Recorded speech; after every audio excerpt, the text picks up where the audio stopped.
Assalamualaikum warahmatullahi wabarakatuh. Perkenalkan, nama saya Nur Nabila binti Sapawi, KBZ 2015102226. Saya dari H12. Pada hari ini, wakil ahli kumpulan saya termasuk saya akan membentangkan tugasan yang bertajuk mengenal pasti tahap pengetahuan mengenai pencegahan kes keracunan makanan dalam kalangan pelajar di Kolej KPTM Kota Baru pada usia 18 hingga 25 tahun. Baiklah, berikut merupakan senarai ahli kumpulan yang terlibat dalam menyiapkan tugasan kajian, iaitu yang pertama sekali Mutiara Kasih binti Nur Azmi, iaitu saya, Nur Nabila binti Sapawi, Nur Izni Sakinah, Puan Nur Hanania, Nur Syazwana Rosli, Nur Akilah Huda serta Nur Al-Hidayah. Baiklah, untuk isi kandungan di mana dalam tugasan kajian ini saya akan menerangkan bermula daripada pengenalan kajian, sorotan literatur di mana sorotan literatur ini mengandungi kelima-lima artikel yang terlibat, serta saya akan turut menerangkan tentang metodologi iaitu kaedah bagaimana kajian tersebut dijalankan, serta saya akan serta di mana di dalam tugasan ini kami akan sertakan rujukan iaitu sumber di mana kami membuat kajian tersebut. Okey, saya akan menerangkan yang pertama sekali. Okey, isi yang pertama iaitu 1.1 iaitu pengenalan kajian. Okey, baiklah, di Malaysia iaitu pada tahun 2010, 2014 dan juga 2016 di mana kes keracunan makanan telah direkodkan sebanyak 44.18 daripada 100,000 populasi, di mana insiden tersebut berlaku pada tahun 2010. Manakala pada tahun 2014 di mana sebanyak 50.42 daripada 100,000 populasi, dan pada tahun 2016 pula iaitu 47.2 daripada 100,000 orang populasi telah direkodkan, di mana pada tahun itu kadar mortaliti telah meningkat sebanyak 0.41 daripada 100,000 populasi. Menurut WHO iaitu World Health Organization, di mana kes keracunan makanan ini telah didefinisikan sebagai jangkitan ataupun infeksi ataupun toksik semula jadi yang berada di dalam tubuh badan kita disebabkan oleh penggunaan dan juga pengambilan makanan dan juga air yang telah tercemar. Dan kebanyakan kes keracunan makanan ini berlaku dalam kalangan remaja yang menetap di universiti, kolej dan juga pusat latihan sebanyak 0.4%, dan ianya berpunca daripada makanan yang tercemar, di mana makanan tersebut dibeli di gerai-gerai makan yang berhampiran dengan kediaman mereka. Oleh itu, jika ditelusuri secara mendalam di mana peningkatan di mana tahap pengetahuan dalam kalangan pelajar tersebut didapati masih rendah. Hal ini dapat dibuktikan melalui peningkatan kes keracunan makanan yang sentiasa meningkat dari semasa ke semasa. Baiklah, umum untuk kita ketahui bahawa tahap pengetahuan bagi pencegahan terhadap kes keracunan makanan ini adalah sangat-sangat penting untuk ditingkatkan, dan di mana maklumat berkenaan dengan pencegahan kes keracunan makanan ini perlu diketahui ataupun perlu diambil tahu oleh semua orang, bukan sahaja pada kalangan remaja sahaja. Okey, di mana bertitik tolak daripada isu tersebut, di mana kami telah di mana matlamat kami iaitu kami mensasarkan untuk berusaha kami berusaha untuk meningkatkan dan juga untuk memastikan bahawa taraf pengetahuan remaja berkenaan pencegahan kes keracunan makanan ini dapat diluaskan secara berleluasa. Okey, kenapa? Kerananya kami nak memastikan agar apabila mereka peka terhadap pencegahan terhadap keracunan kes makanan ini, secara tak langsung kes keracunan ini dapat dikurangkan dari tahun ke tahun. Okey. Di mana seterus itu hasil daripada kajian yang dijalankan oleh kami ini, di mana pelbagai agensi boleh menggunakan kajian kami ini untuk digunakan sebagai rujukan dan juga panduan yang bertujuan untuk membantu kalangan pelajar supaya mereka mengetahui bahawa betapa pentingnya untuk kita cegah daripada berlakunya kes keracunan makanan ini. Antara penyebab utama yang sering kita dengar iaitu jenis-jenis bakteria yang menyebabkan berlakunya kes keracunan makanan ini disebabkan oleh bakteria seperti Salmonella, E. coli, Campylobacter serta Staphylococcus aureus. Okey, di mana bakteria yang terlibat tersebut iaitu bakteria Salmonella ini, di mana umum diketahui bahawa kesan daripada bakteria ini boleh menyebabkan berlakunya sirik birit. Okey, pencemaran ini berlaku akibat tidak menjaga kebersihan makanan dengan betul dan kaedah pemprosesan makanan yang tidak tepat.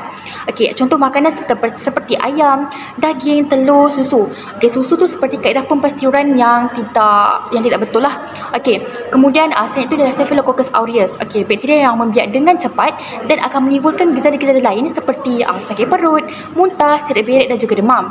Okey, manakala bagi bakteria E. coli iaitu sebagai contoh, daging burger yang dimasak tidak sepenuhnya, contoh macam daging burger tu dimasak secara separuh masak.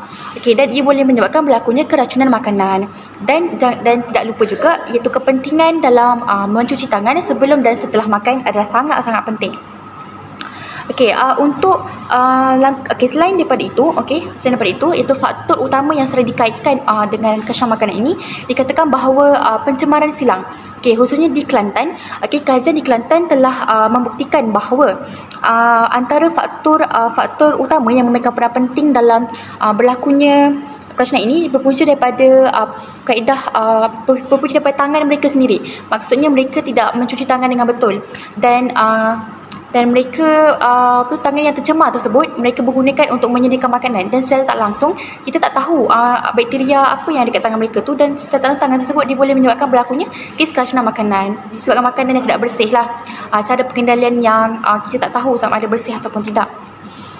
Okey, setelah itu untuk langkah pencegahan, cara mencegah yang paling penting kita perlu tahu, di mana kita perlu pastikan bahawa tempat persekitaran sebelum kita masuk ke kedai makan, kita perlu pastikan persekitaran di kedai makan tersebut berada dalam keadaan yang bersih dan tidak tercemar.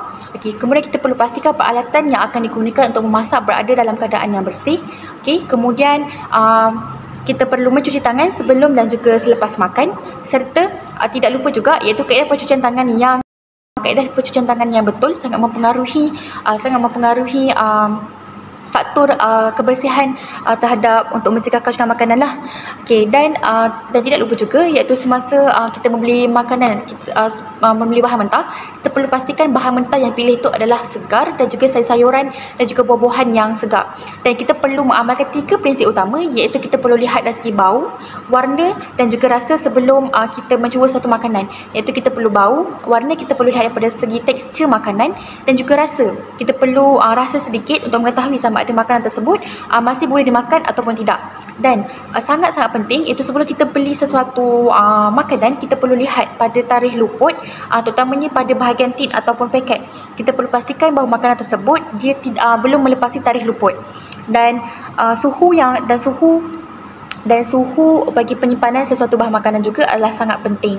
Dan tempat penyimpanan makanan mestilah bersesuaian dengan jenis makanan yang hendak disimpan. Sebagai contoh, bahan yang hendak dimasak dan juga bahan mentah tidak boleh dicampur bagi mengelakkan daripada berlakunya pencemaran silang. Okey. Setelah itu, 1.2 bagi penyataan masalah. Tahap pengetahuan yang rendah dalam kalangan remaja bagi mereka yang menetap di universiti dan juga kolej. Dapat kita lihat dari segi peningkatan kes keracunan makanan yang meningkat daripada semasa ke semasa untuk 3 tahun tadi. Tahun 2010, 2014 dan juga 2016. Tujuan kajian, tahap pengetahuan yang tinggi bagi kes keracunan makanan ini adalah sangat penting bagi memastikan agar kes tersebut dapat dikurangkan. Dan matlamat utama untuk memastikan agar pengetahuan tersebut dapat diluaskan dan juga ditingkatkan dalam kalangan pelajar. Dan kajian ini boleh digunakan oleh pelbagai agensi untuk digunakan sebagai rujukan dan juga panduan yang bertujuan untuk meningkatkan pengetahuan mereka. Untuk hipotesis kita ada 2, iaitu hipotesis null dan juga hipotesis alternatif. Hipotesis null adalah aras pengetahuan yang tidak berkaitan dengan kes keracunan makanan, manakala hipotesis alternatif adalah di mana sebagai menjawab persoalan kajian, kira macam kajian tersebut diterima.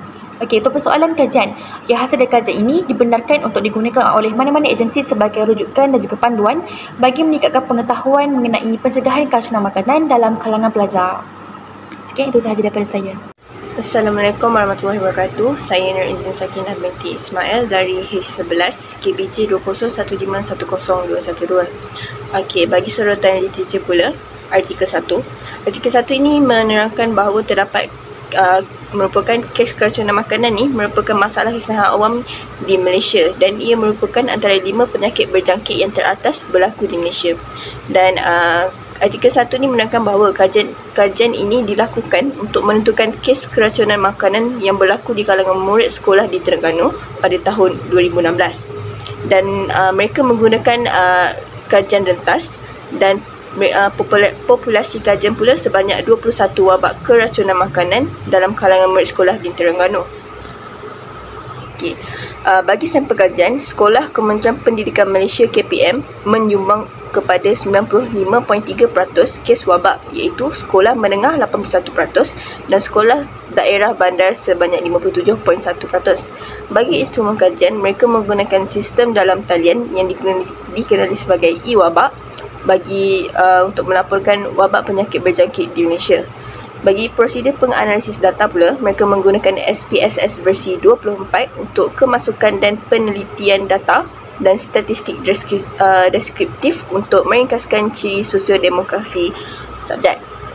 Seterusnya, bagi perbincangan, kajian ini mendapati bahawa responden daripada jenis makanan yang terlibat dalam keracunan makanan seperti ayam yang mencatat peratusan tertinggi iaitu 61.9%, manakala telur hanya 4.8%, bijirin dan makanan lauk kedua-duanya merekodkan 9.5%. Bagi artikel kedua pula, artikel kedua ni menerangkan bahawa kes keracunan makanan ni berpunca daripada bakteria Staphylococcus yang disebabkan oleh pengambilan enterotoksin Staphylococcus. Bagi reka bentuk kajian pula, mereka menggunakan the Staff Aeres Genotyping KIT 2.0 GmbH Jena Jerman.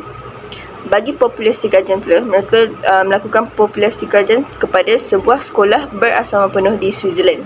Bagi sampel kajian, mereka menggunakan sebanyak 14 orang, iaitu yang terdiri daripada 10 orang kanak-kanak dan dan 4 kaki tangan, di mana 14 orang ini mereka telah memakan keju lalu jatuh sakit.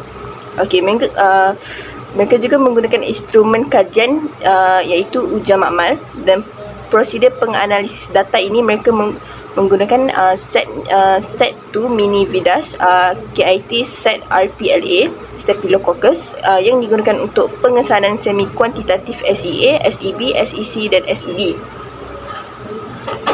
Okey, perbincangan 2.5 jam selepas pengambilan keju, 2 kanak-kanak bongsu iaitu berumur 8 hingga 9 tahun mengadu bahawa mereka mempunyai sakit perut, demam dan sakit anggota badan, muntah dan diikuti dengan ciri birit yang teruk. 1 jam kemudian, kanak-kanak yang berumur 10 hingga 16 tahun menunjukkan bahawa mereka mempunyai simptom yang sama, dituruti dengan 31 orang dewasa berumur 31 hingga 57 tahun pada 3.5 jam kemudian. Sekian sahaja daripada saya. Terima kasih. Assalamualaikum warahmatullahi wabarakatuh. Nama saya Mutia Kasih binti Nazmi, KBJ 2015102030. Saya akan membentangkan berkaitan dengan sorotan literature, iaitu untuk artikel yang ketiga, yang bertajuk Amalan Kebersihan Makanan dalam kalangan pengendali kantin di sekolah zon Skudai. Okey, untuk pengenalan artikel yang ketiga, mengenai pasti amalan kebersihan diri dan keselamatan peralatan memasak oleh pengendali kantin di sekolah di zon Skudai. Reka bentuk kajian ini menggunakan soal selidik dan juga pemerhatian. Populasi kajian, pengendali kantin di sekolah di zon Skudai.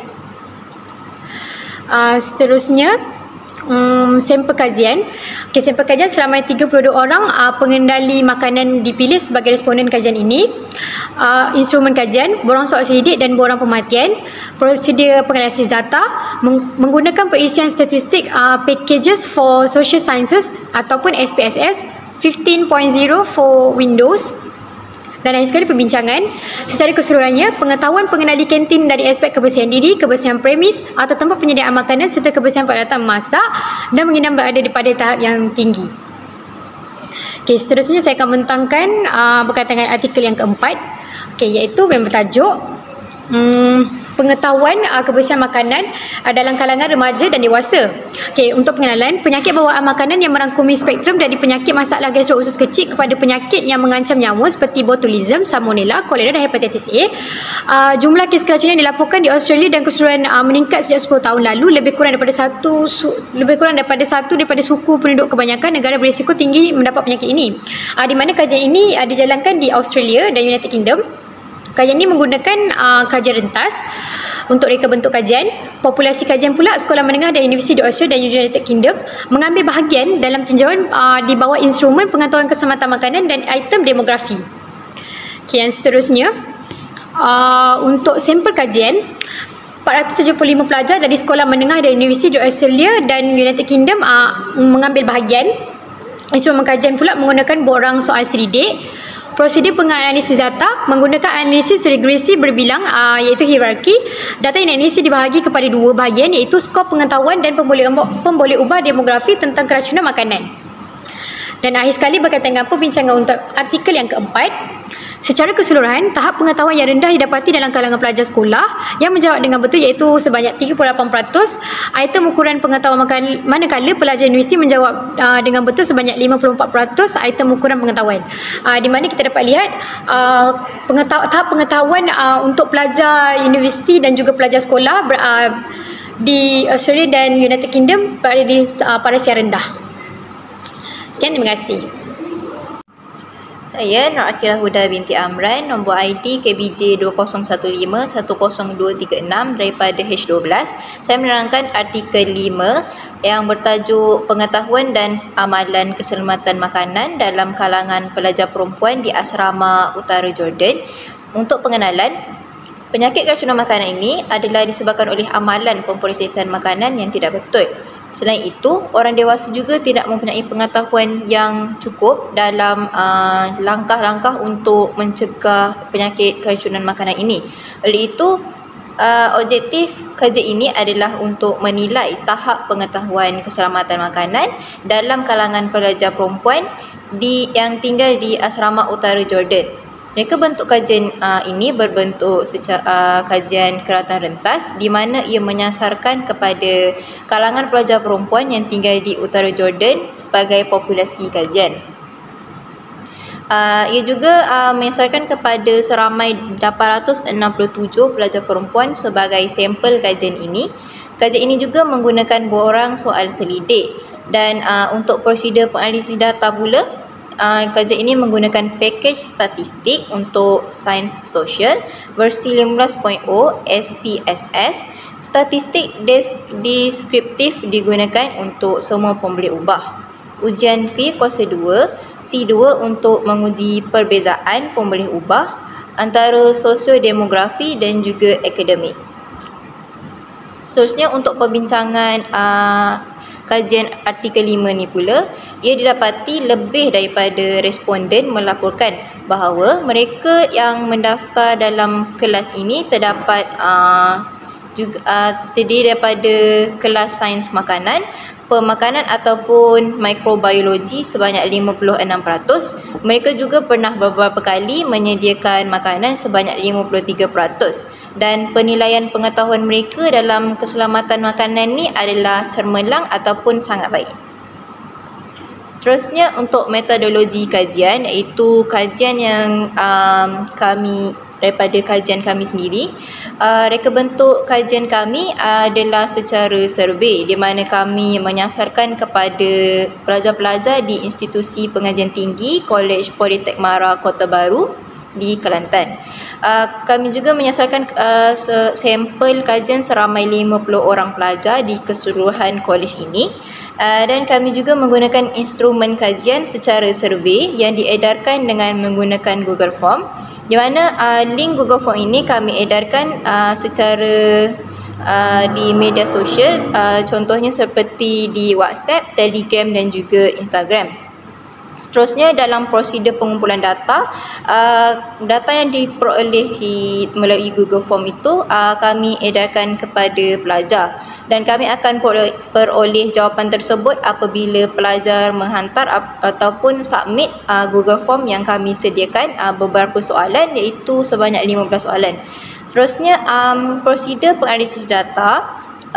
Kami akan analisis data yang telah kami dapati menggunakan Precision SPSS version 26.0.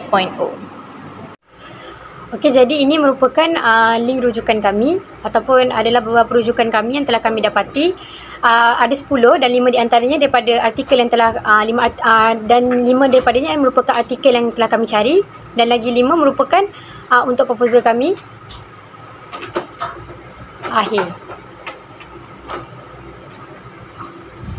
Okey, sekian, terima kasih.